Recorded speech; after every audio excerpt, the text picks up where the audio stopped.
Well, hello, I'm Joanna with Blissful Baby Sleep Coaching, and I am here with Ann McKtrick, who is a female entrepreneur, women-led business. And we are here to interview Ann in honor of WO3 Connect, which is a grassroots effort to recognize, appreciate, partner, promote, and support female-owned businesses. So I am delighted to tell you all about Ann and all the amazing things she is doing to support families. So Ann, thank you so much for being here. You're so welcome. It's my delight. Okay, so Ann, tell us what you do and who you serve and how long you've been doing this. Okay. I am an early childhood specialist person, and I am also a parenting coach. And throughout my career, and I started, in my 20s, working with young children, I got degrees in child development and education. And my career really was in a college university setting, working in those child development programs where we had demonstration preschools and our centers where child development and psychology and education students would come and learn about children, practice, teach, and then student families would bring their children.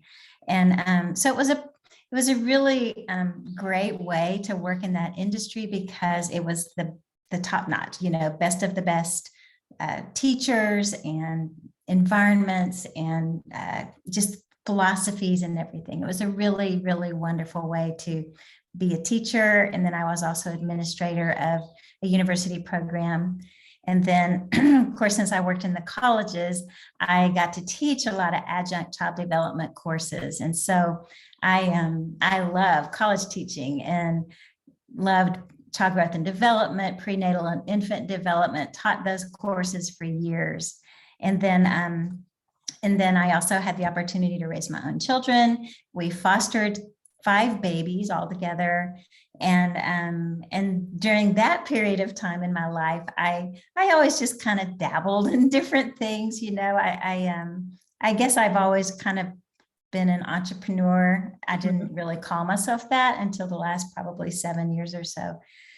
But anyways, I just always liked working and liked having something to do with my mind, even though my work was children and I was raising children. Worked at our church for a little while and, created our program and wrote all the curriculum for that, which was a really fun way to apply what I had done with my career in this period of time when I was, staying at home with my kids. And then when my oldest daughter went to college, I needed to go to work full time and was able just to plant myself back into that career. I just called somebody up and said, hey, you need any adjuncts? And so I was able to step back into my career, which was a real gift and blessing. And just as a note, I think that came from the networking that I had done all those years ago. I had kept strong relationships with people, even though I was outside of work for a little while. And then just stepped back in. I worked full time, really, really hard, while we put 3 kids who were stair-stepped through college. And so that is a real financial strain on a family. Mm-hmm. And I was able to support us financially through that time.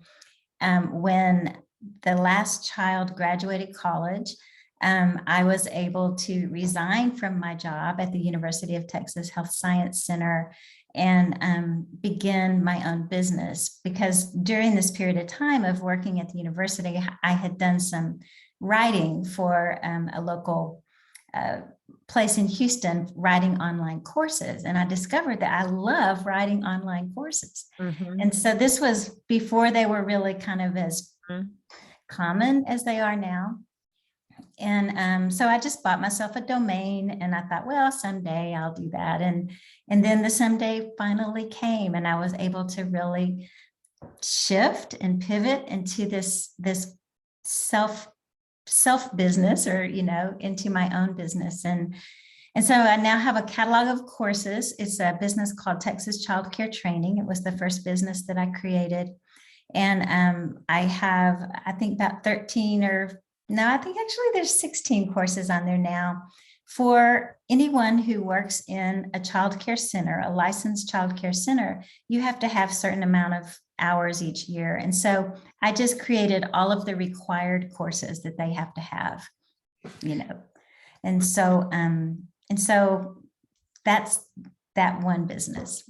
So that's amazing. So you took all this 30 years worth of knowledge and your graduate degree and decided to focus it in specifically on childcare providers who Mhm. you knew needed continuing education, and you wanted to give them high quality continuing education materials that were easily accessible through a digital course that were short and focused and met the needs for their professional development. That's amazing.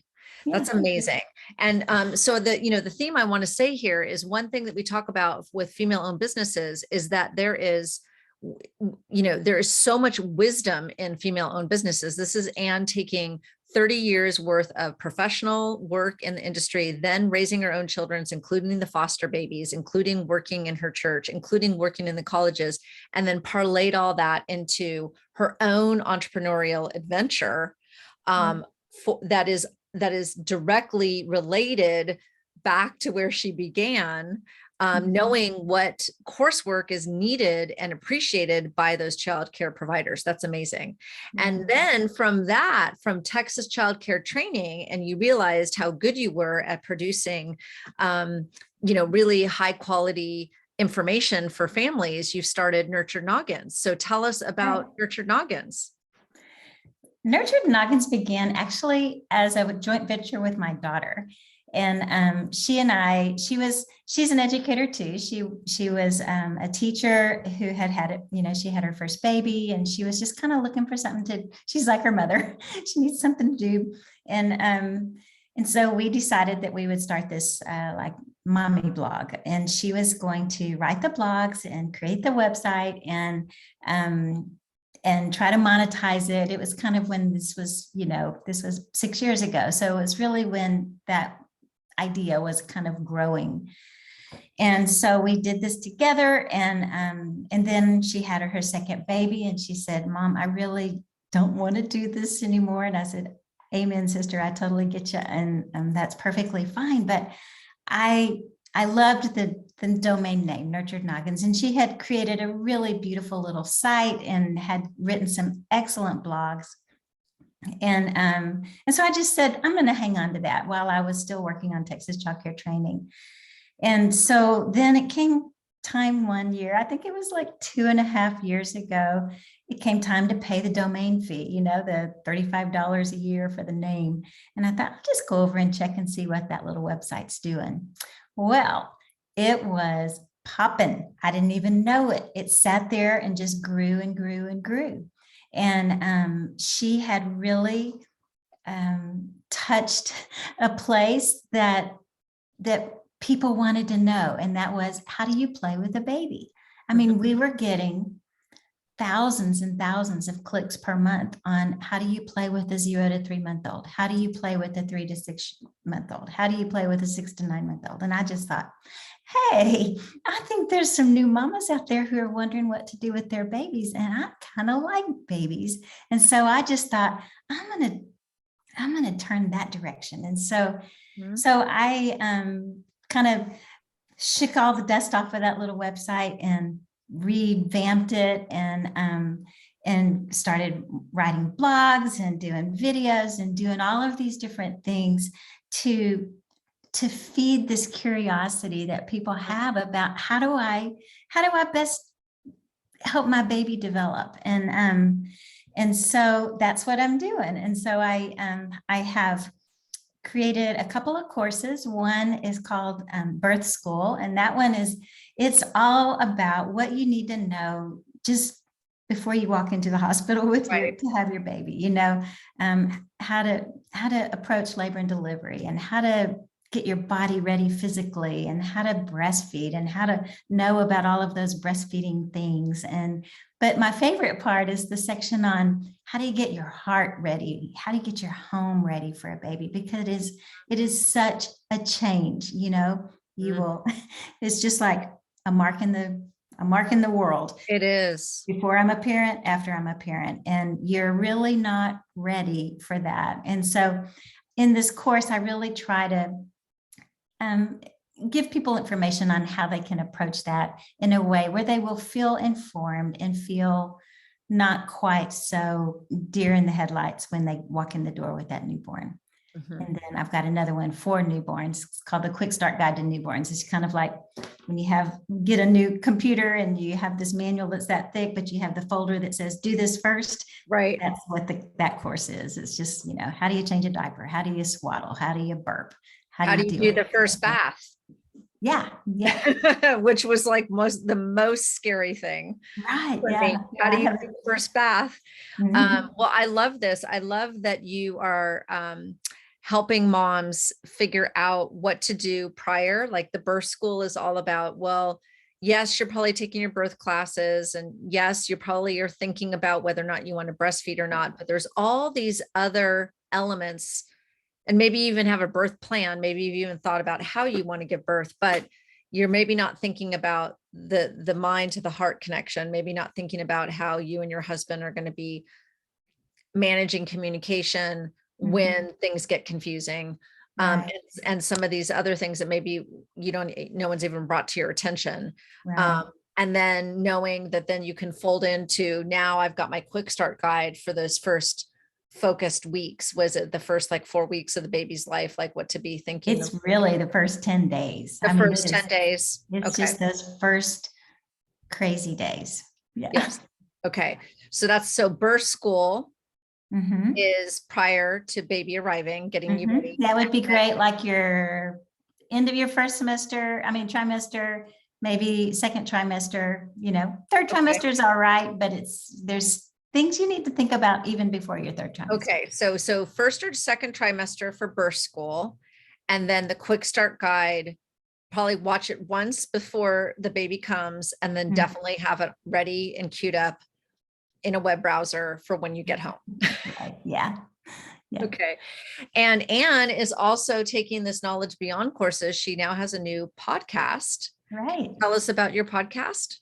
Yeah, I just started that in February. So it is brand new. It's called Parenting in the First 3 Years. And my goal with the podcast really is just to give you some little child development nuggets. I just think that child development is fascinating, and it makes me really happy to share what I know with people so that they can understand their children. I think that, most of the time, most things can be explained with an understanding of developmental processes and where you are, where your child is. But we as adults, we are developing all the time too. And so where we are in our own developmental stages and the development as a parent, things change throughout those first 8 years. And so even your approach has to be very flexible, and to know what those stages are, I think is really so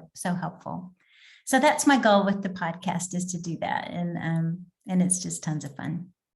And I also know you offer some one-on-one coaching, and you often say that you like to work with grandparents too. So tell us a little bit about your one-on-one coaching.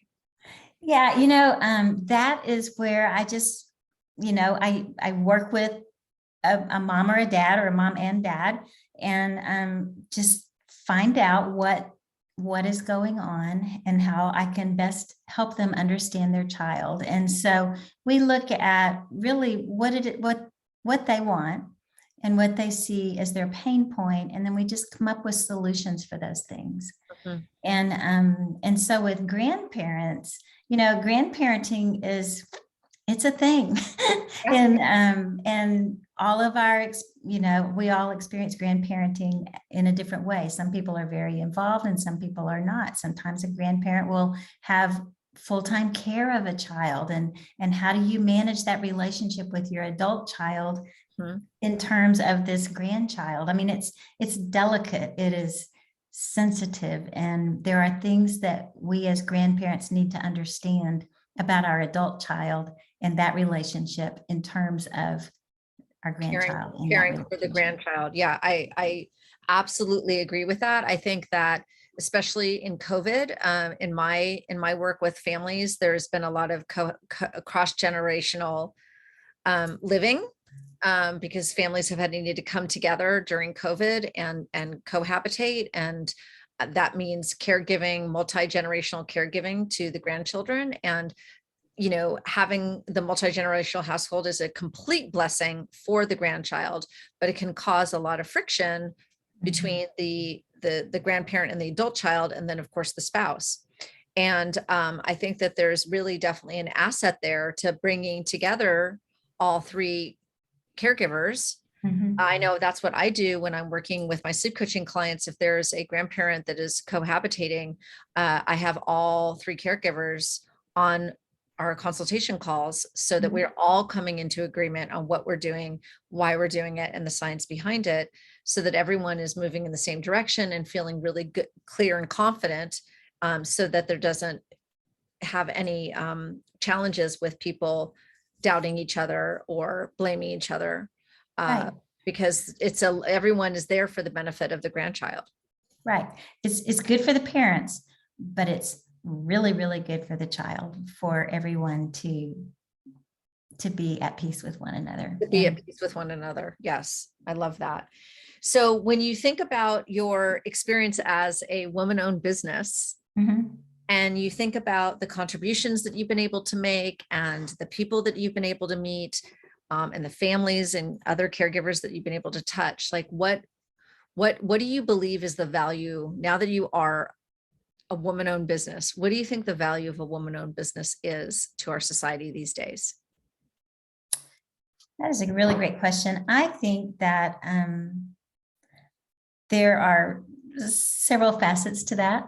One is just my own confidence as a woman has grown so tremendously in the last 10 years. Even making that decision to leave my job and to start a business, that was a huge decision. It was scary. And so, especially at this place in my life, many of my friends are retiring, and I'm like, they think I'm crazy. And I think that sounds boring. It's just like, it's just, we all have different goals in our life. And so I just love what I'm doing. I love being able to take all of that experience, and I can just think of all of these stories of all these babies I've cared for, and the funny stories and the things that parents have said to me and all of that. And to be able to take it and kind of distill it into a way that I feel like I can kind of put it out there in a broad microphone with this podcast, and help others to learn from those people that I worked with. It feels good. It feels good to be able to do that. And I think also it's a great thing for my own adult kids to see their mom make this transformation at this point in life, and it gives, I hope, gives them the freedom and the initiative to maybe try something new on their own. I'm sure they would. They're all little really great people themselves, doing all of their own things. And so, yes. Well, thank you, Anne. This has been amazing to hear your journey from traditional professionalism into entrepreneur, into a woman with two businesses running in parallel, and really even a third business, because really you could call a podcast a whole separate third entity. And I think I just came up with a new business idea for you while we were talking. So maybe Anne will end up by the end of 2022 with 4 businesses that she's operating. What's your idea, Joanne? Oh, well, I'll tell you, because I want it to be yours. I don't want to beam it out. I'm going to let you do it. So, so again, this is in celebration of WO3 Connect.